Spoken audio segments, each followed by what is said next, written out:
নমস্কার বন্ধুরা, অভিনব জ্যোতিষ ব্লগে তোমাদের সবাইকে আবার একবার স্বাগত জানিয়ে আজকে নতুন আরেকটা ব্লগ শুরু করছি। নতুন ব্লগ বলতেও এটা কিন্তু রবিবার রাত্রিবেলা ঠিক 12টার সময়তে তোমাদের দাদার খুব প্রিয় একজন বোন আমাকে কেকটা দিয়ে বলে গেছিল, দিদি রাত্রে যেন দাদা অবশ্যই এই কেকটা কাটে। তো এটা জীবনে প্রথমবার বলতে পারো দাদা রাত 12টার সময় উঠে কেক কাটিং করছে। কিছুটা সেই বোনের আবদার আর বেশিটা ছেলের বায়নার চোটে, নালে দাদা একেবারেই রাজি ছিল না যে এরকম রাত্রিবেলা উঠে আমি কোনোদিনও কেক কাটিং করি না। আর এটা একদম বাচ্চা বাচ্চা, এই বয়সে কিন্তু এরকম বাচ্চামি আমাদেরকে মানায় না। তো ছেলের আবদার আর বোনের ভালোবাসা রাখতে আমিও একটু জোর করলাম, আর সেই জন্য তোমাদের দাদা কারোর কথাই না ফেলতে পেরে কেক কাটতে এসছে। এই দেখো, এই সুন্দর জন্মদিন লেখা কেকটা, ক্যাডবেরি, কোল্ড ড্রিঙ্কস সব সেই বোন নিজে হাতে দাদার জন্য পৌঁছে দিয়ে গেছিল বাড়িতে। তো চলো, এবার তোমাদের দাদা কেক কাটা হয়ে গেছে, কিন্তু সেটা ভিডিও করা হয়নি। একটু একটু আমরাও এইখান থেকে কেক খেয়ে রাত্রিবেলা শুয়ে পড়বো। দুপুরবেলা যথেষ্ট ভারী খাবার দাবার খাওয়া হয়েছে, তাই আর আজকে রাত্রিরে কিচ্ছু খাবো না কেউই। তো যেহেতু বিরিয়ানি, মোগলাই এই সমস্ত খাবার তো বেশ রিচ হয়, রাত্রিবেলা কেক কাটা হয়ে গেছে, খাওয়া দাওয়া করে এবার যাব শুতে। এটা পরের দিন মানে সোমবার সকালবেলা, শুভ জন্মদিনের শুভ, যেটা আমরা সকলেই মানি, বা আমাদের সব বাঙালি বাড়িতেই জন্মদিন উপলক্ষে অন্য কিছু হোক বা না হোক, এই পায়েসটা কিন্তু কম বেশি সকলের বাড়িতেই হয়ে থাকে। আর সেই জন্যেই আগে পায়েসটাই বসিয়ে দিয়েছিলাম। রিক সকালবেলা একদম সাদামাটা ডাল সেদ্ধ ভাত খেয়ে স্কুলে বেরিয়ে গেছে। আর গতকাল বিকেলবেলা সে আরও একটা বড় কাজ করে রেখেছে, যদিও সেটা পরে বলছি। তো সকালবেলা রিক বেরিয়ে যাওয়ার পর আমি এসে আগে মনে করলাম পায়েসটা বসিয়ে দিই, দুধ চাল সব আনাই ছিল। পায়েসটা হয়ে যাওয়ার পর তারপর রান্না করব। আজকে বলেছিলামই সোমবার দিন তোমাদের দাদার সকালবেলা একটু তাড়াতাড়ি বেরোনোর আছে, 11টার মধ্যে। তো সেই জন্যে পায়েসটা বসিয়ে দিয়েছি, একদিকে ভাত বসিয়ে দিয়েছি। পায়েসটা প্রায় হয়ে এসছে, শুধু মিচড়িটা দেবো। আর সেই সঙ্গে কাজু কিশমিশও একটু ভিজিয়ে রেখেছি, সেটা দেবো। চাল ধুয়ে বসিয়ে দিয়েছিলাম, একটুখানি কেশরও দিয়ে দিয়েছি।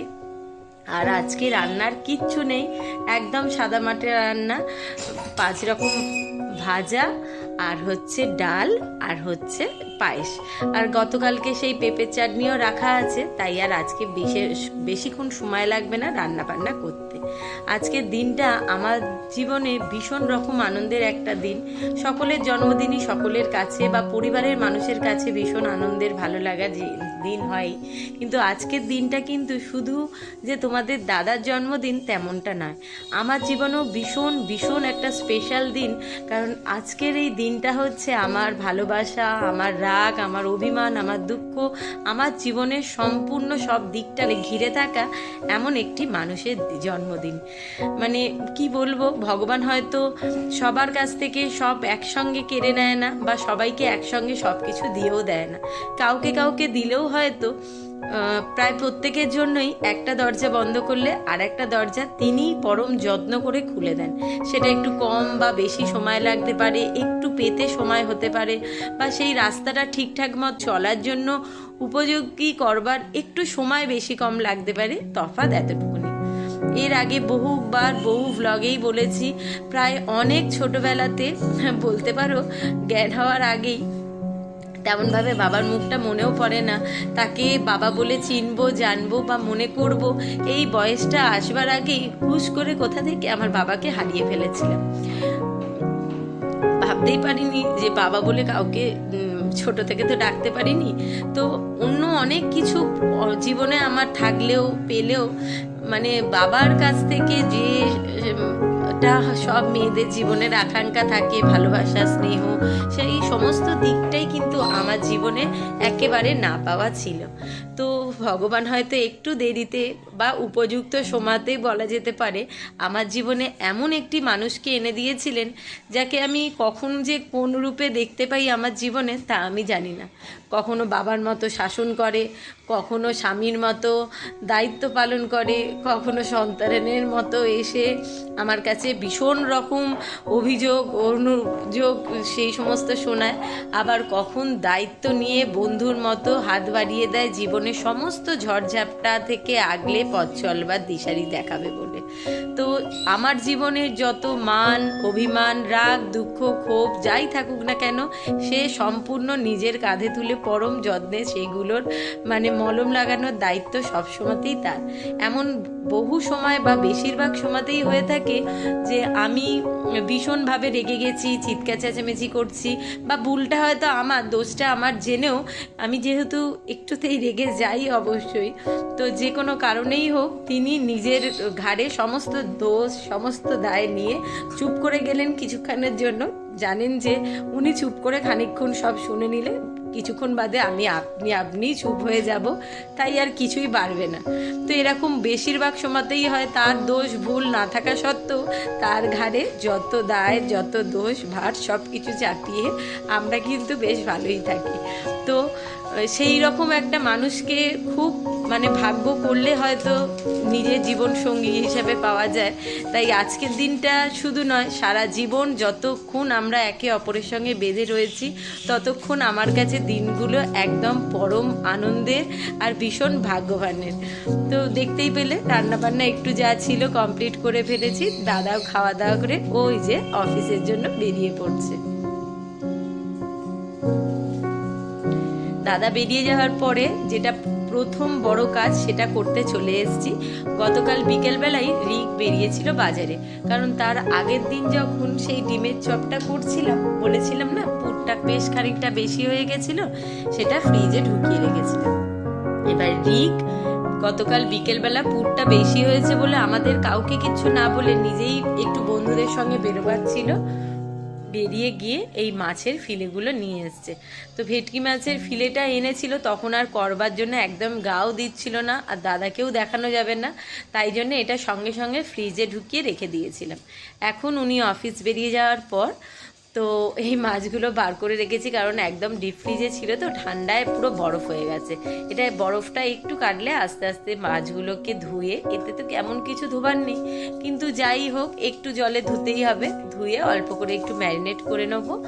আর গতকাল মাছের ওই পুরটাও বার করে রেখেছি, সেটাও ঠান্ডা কেটে গেলে একটু কড়ায় নেড়ে গরম করে নেবো, তাহলে ওইটাও আবার ঠান্ডা হয়ে গেলে পুরটা দিতে সুবিধা হবে। এই দিয়ে রিকবাবুর আজকে আবদার হচ্ছে রাত্রিবেলা বাবাকে ফিশ রোল করে খাওয়ানো হবে। যেহেতু মাছের পুরটা বেঁচে গেছিলো, তো আমাকে জিজ্ঞেস করছিল মা তাহলে এটা দিয়ে কি আরও কটা ডিম আনবো, চপ বানাবে? তো আমি বলেছিলাম দেখছি কি করা যেতে পারে, যদি বাবাকে দিয়ে ফিলে টিলে আনাই তাহলে এটা নয় কিছুদিন থাক, 2-4 দিন পরে নয় ফিশ রোল করে নেবো। তো সেটা আমার মুখ থেকে শুনে উনি নিজেই চলে গেছিলেন, আর খাওয়া দাওয়া আমি মা দুজনে সেরে নিয়েছি। রিক যদিও আজকে বাড়ি ফিরতে সেই বিকেল, তো আমি তার মধ্যে মাছগুলোকে লবণ, একটু গোলমরিচের গুঁড়ো আর একটু পাতিলেবুর রস দিয়ে কিছুক্ষণ মাখিয়ে রেখে ওই যে মাছের পুরটাও কড়াতে নেড়ে নিয়েছি, ঠান্ডা হয়ে গেছে। এবার এর মধ্যে একটুখানি পাতিলেবুর রস ছড়িয়ে ভালোভাবে মেখে নিয়ে আর ওই মাছের ফিলেগুলোর ওপর লম্বা লম্বা করে পুর দিয়ে একটু কর্নফ্লাওয়ারে মাখিয়ে তারপর একটুখানি ডিমটাকেও একটুখানি গোলমরিচ আর লবণ দিয়ে মেনাবো, দিয়ে ডিমের গোলার মধ্যে চুবিয়ে তারপর বিস্কুট গুঁড়ো লাগিয়ে যেমন ফিশ রোল হয় সেরকম তেলে ভেজে নেবো। তো সেরকম চিন্তা ভাবনা করেছি, কারণ দাদা আসবার আগে এই কাজটা করে রেখে দেবো। তারপর আজকে রাত্রিবেলা রান্না তেমন কিছু নেই। রিক বলেছিল যে মা রাত্রিবেলা আমি ভেবেছিলাম লুচি করব, তো ছেলে বলল যে মা গতকালকে তো চিকেন চাপটা আছেই, সেটা তুমি বার করে রেখো, আমি আসবার সময় বরং লাচ্ছা পরোটা কিনে নিয়ে আসবো, তাহলে রাত্রিবেলা লাচ্ছা পরোটা আর চিকেন চাপ আর এই ফিশ রোলগুলো ভাজা হবে, সেই সঙ্গে একটু স্যালাড কাসুন্দি ঘরেই আছে রেডি করে নেবো, আর একটু মিষ্টি আর হচ্ছে ফ্রিজে তো আইসক্রিম রাখাই আছে, সেই বার করে সকলে মিলে খেয়ে নেবো। তো আমি তাতে খুব একটা আপত্তি করিনি, কারণ এই খাবারটা আমাদের সকলেরই পছন্দ, আর যেহেতু চাপটা রয়েছে তার সঙ্গে লুচিটা খাওয়াও যেত না, তার থেকে লাচ্ছা পরোটা হলে খেতে ভালো লাগবে। তো এখানে মানে ফিশ রোলগুলোকে গড়তে বসে গেছি, একটা একটা করে পুর দিয়ে এই যে কর্নফ্লাওয়ার রেডি করে রেখেছি, এর মধ্যে মধ্যে একটুখানি কোটিং করে নিয়ে ডিমে চুবিয়ে বিস্কুটগুলোতে করে নেবো। আর তারপর দাদা আসলে গরম গরম ভেজে সকলের খাবার দাবার একসঙ্গে বাড়ো। কারণ রিক তো বলেইছে আসবার সময় গরম পরোটা নিয়ে আসবে, এসে আর সেও বেশিক্ষণ অপেক্ষা করবে না, আর আমরাও বেশি আজকে মানে লেট করব না। কারণ যে কোনো খাবার দাবার একটু গরম গরম খেতেই আমি অন্তত ভীষণ বেশি পছন্দ করি। তো চলো একটা একটা করে এবার সবকটা ফিশ রোল এরমভাবে গড়ে নিই।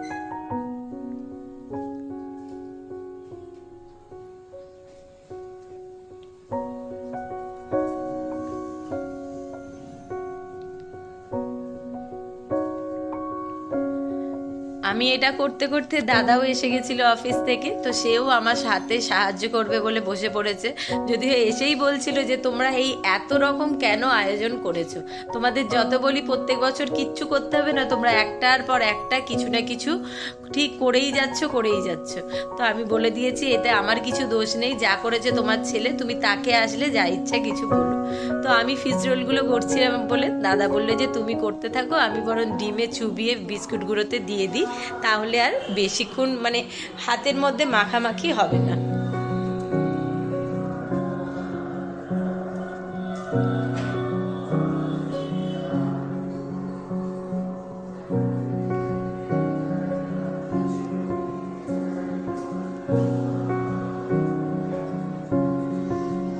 যেহেতু ফিশ রোলের মাছগুলো বেশ বড় বড় ছিল, তাই জন্য ওটার ভেতরে পুর দিয়ে রোল করতে ফিশ রোলগুলো হয়ে গেছিল অনেক মোটা মোটা। আর এটা তো 2-3 বার করে একটুখানি কোটিং করতেই হবে, না হলে মাছটা খুলে যেতে পারে। তাই জন্য একবার কর্নফ্লাওয়ারে, তারপর 2বার ডিমে, 2বার বিস্কুট গুঁড়ো করে ফিশ রোলগুলো হয়ে গেছিল আরও অনেক মোটা মোটা।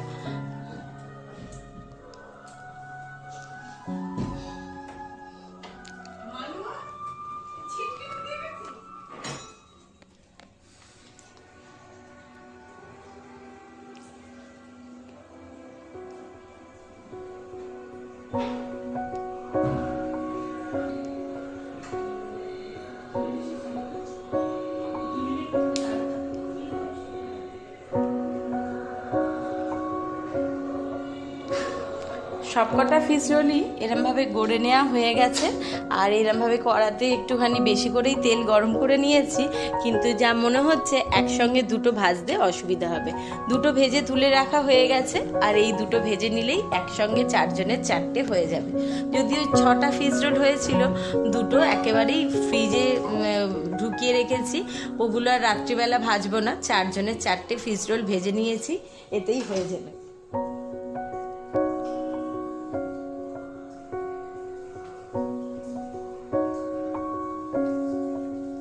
এই যে চিকেন চাপটাও বার করে গরম করে রেখে দিয়েছি, আর রিক পরোটা নিয়েও চলে এসছে। শুধু ফিশ রোল দুটো ভাজা যেটুকু বাকি আছে, স্যালাড কাটা হয়ে গেছে, কাসুন্দি বার করা হয়ে গেছে। আর আইসক্রিমটা তো এখন বার করা যাবে না, কারণ বাইরে রাখলেই গলে যাবে, তাই ওটা ফ্রিজে আছে, খাওয়া দাওয়া হয়ে গেলে বার করা হবে। এই যে সকলের খাবার একেবারে বেড়ে গুছিয়ে নেওয়া হয়ে গেছে। ফিশ রোল, একটু পেঁয়াজ, আর হচ্ছে কাসুন্দি, লাচ্ছা পরাটা, আর হচ্ছে চিকেন চাপ, এই দিয়ে ছোটোখাটো ডিনার একেবারে সকলের গুছিয়ে বেড়ে নেওয়া কমপ্লিট হয়ে গেছে। চলো সকলে একসঙ্গে খাওয়া দাওয়া করে নিই। তো আজকের ভিডিওটা ভালো লাগলে অবশ্যই একটা লাইক করো, কমেন্ট বক্সে তোমাদের মতামত জানিও। সেই সঙ্গে যারা ইউটিউব থেকে দেখছো তারা চ্যানেলটাকে সাবস্ক্রাইব করে দিও, পাশে থাকা বেল বাটনটাকে অল করে দিও। আর যারা ফেসবুক থেকে দেখছো তারা পেজটা ফলো করো। শুভরাত্রি, টাটা, সকলে খুব খুব ভালো থেকো।